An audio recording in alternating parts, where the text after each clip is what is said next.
What's going on, everybody? So today I want to go over a credit hack that is going around on YouTube and TikTok.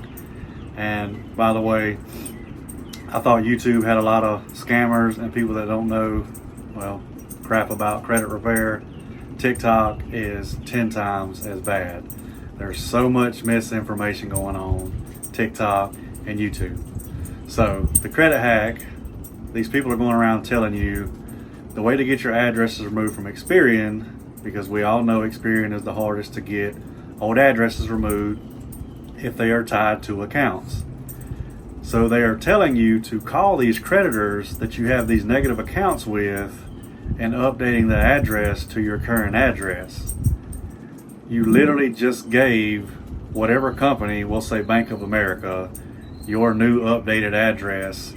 So now it's going to be that much harder to remove that collection, that charge off, that bankruptcy, whatever it is.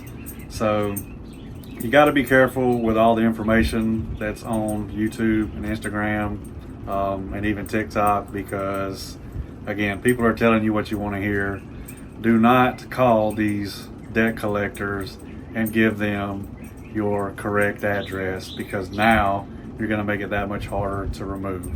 If y'all have any questions or concerns, leave them in the comments. Hope y'all have a great night.